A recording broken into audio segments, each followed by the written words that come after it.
Bonjour tout le monde, j'espère que vous allez bien. Ici votre frère l'Afro-Canadien.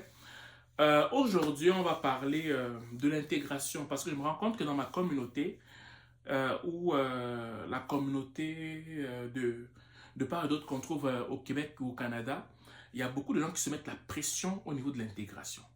Pourquoi? Parce qu'ils voient les autres aller soi-disant plus vite qu'eux en fait. Par conséquent, ils vont se dire, mais pourquoi moi ça prend plus de temps? Pourquoi moi c'est beaucoup plus difficile? Mais je vais te parler pour que tu comprennes qu'il ne faut pas que tu te mettes la pression. Ok?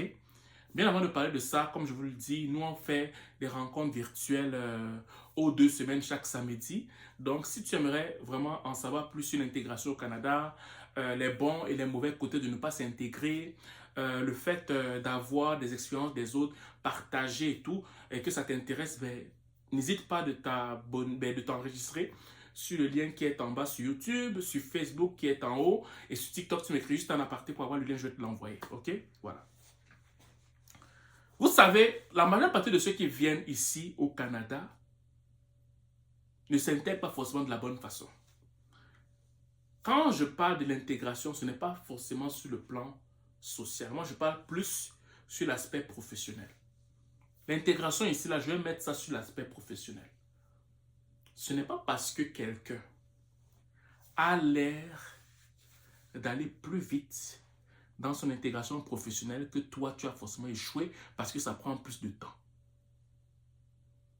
Je vais recommencer. Ce n'est pas parce que quelqu'un a l'air d'aller plus vite dans son intégration professionnelle que ça veut dire que toi, tu es en train de perdre de temps, que tu es en train de rater ta vie ici au Canada. Écoute-moi très bien. Parce qu'il y en a beaucoup qui ont vendu moins cher leur intégration professionnelle ici au Québec ou au Canada. Qu'est-ce que j'entends par là? J'entends par là que beaucoup sont arrivés ici au Québec ou au Canada. Ils étaient censés être des médecins. Mais parce qu'ils voyaient que c'est très difficile. Il faut beaucoup étudier. Il faut beaucoup de sacrifices. Il faut beaucoup lire. Il faut beaucoup dépenser. Il faut beaucoup. Ils vont se dire que ben non, moi, au final, c'est pas ça que je vais faire. Je vais plutôt devenir infirmier. Ça, c'est un exemple comme ça. OK? Mais toi qui arrives, tu dis que coûte que vaille, peu importe les sacrifices que ça prend, je vais quand même devenir médecin parce que c'est pour ça que je suis venu au Canada. C'est ça qui a toujours été mon rêve. Mais qu'est-ce que tu penses qui va arriver? Celui qui était censé être médecin, mais qui va plutôt court-circuiter son rêve et remplacer ça en temps pour devenir infirmier, ben, il va te donner l'impression que ben, lui, il est mieux que toi.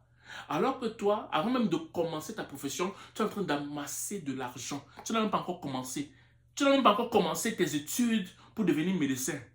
Lui, il a déjà fini. Pendant que toi, tu es encore en train d'amasser de l'argent pour faire tes études en médecine.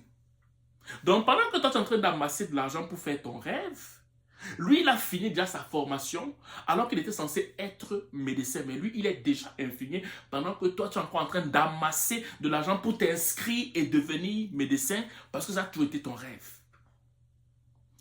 Qu'est-ce que ça va donner sur le plan sociétal? Ça va donner que tu vas le voir, il aura plus vite une maison, il va plus vite se marier parce que dans notre communauté, malheureusement, c'est le matériel qui attire beaucoup plus les gens autour de nous. Fait qu'il aura dans son environnement beaucoup de connaissances qui vont juger que celui qui a court-circuité son intégration véritable, ok, c'est lui qui est beaucoup plus sage, qui est beaucoup plus intelligent, qui est beaucoup plus prudent, qui sait comment voir les choses, qui sait comment interpréter les situations. Donc, tu te sens mal à l'aise. Parce qu'on va te mettre de côté. Parce qu'on va te dire que tu ne comprends pas le Canada. Parce qu'on va te dire que tu es paresseux. Parce qu'on va te dire que tu as échoué dans ta vie. Et beaucoup ne vont pas te fréquenter parce qu'ils vont se dire que tu n'es pas un bon exemple. Alors que toi, contrairement à lui, tu es encore en train d'amasser de l'argent pour t'inscrire. Pour devenir. Quand je parle de médecin, infirmier, c'est juste un exemple que tu peux projeter dans tous les domaines d'activité. C'est juste un exemple comme ça pour que ce soit beaucoup plus clair. Donc, toi, tu es encore en train d'amasser de l'argent pour t'inscrire, te former, faire 4, 5, 6 ans d'études pour devenir véritablement ce que tu étais censé être sur le plan professionnel et accomplir, valider véritablement ton intégration ici au Québec ou au Canada. Donc, quand tu mets ça maintenant dans la vie de la communauté afro-caribéenne, tu vas comprendre beaucoup de choses. Ce n'est pas parce que quelqu'un a l'air de s'intégrer, parce qu'il a plus vite avoir un emploi, et que toi, ça traîne la patte, alors que toi, tu es en train de te chercher encore. Non. Si c'était que la personne, son rêve a toujours été d'être infirmier, par exemple, tant mieux. Il a réussi son intégration. Mais si pour toi, ça prend plus de temps, peut-être parce que tu échoues, peut-être parce que ça ne va pas, parce que tu as des enfants, parce que ça te prend plus de temps d'études, parce que tu es très occupé avec plein de choses, tu persévères. Ne te sens pas comment dire, ne te sens pas comme si tu étais paresseux, comme si tu as échoué, comme si ça ne va pas, comme si genre tu ne peux jamais... Non, ne te mets pas cette peine émotionnelle là. Non. Chacun a son processus au niveau de l'intégration au Québec ou au Canada. Chacun a son chemin de croix ici quand il veut s'intégrer au Québec ou au Canada. Si pour quelqu'un ça allait plus vite, on bénit Dieu pour ça. Si pour toi ça prend plus de temps, on bénit Dieu pour ça. Mais ne te compare jamais avec quelqu'un en lien avec son intégration. Ne te compare jamais, ne fais pas ça.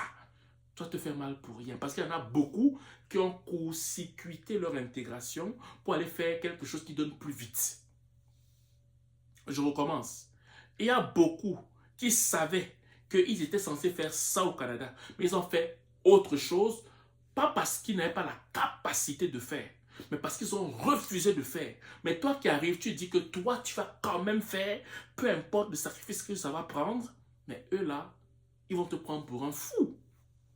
Lui-même va oublier qu'il a court-circuité sa carrière. Lui-même, il va oublier. Il va commencer à te juger. Et malheureusement, dans toute cette histoire-là, quand tu as commencé à réussir dans véritablement ton couloir, tous ceux-là qui étaient censés être maintenant des personnes bien, quand tu les voyais, quand tu étais encore en train de te battre, bizarrement, ils vont commencer à te jalouser. Bizarrement, ils vont commencer toujours en train de courir après un petit montant. Pourquoi? Parce que toi, tu n'as pas court-circuité ta carrière. Toi, tu n'as pas court-circuité ta destinée. Tu l'as affronté, tu l'as confronté et tu as dit que peu importe le sacrifice que ça va prendre, je vais quand même y aller en fait. Donc, je suis avec toi, je te tiens la main. Courage et continue d'avancer sur ce chemin-là. Tu vas réussir. Tu vas t'en sortir, mais s'il te plaît, ne court-circuite pas ton intégration parce que tu souffres. Non, la souffrance fait partie de ce processus-là.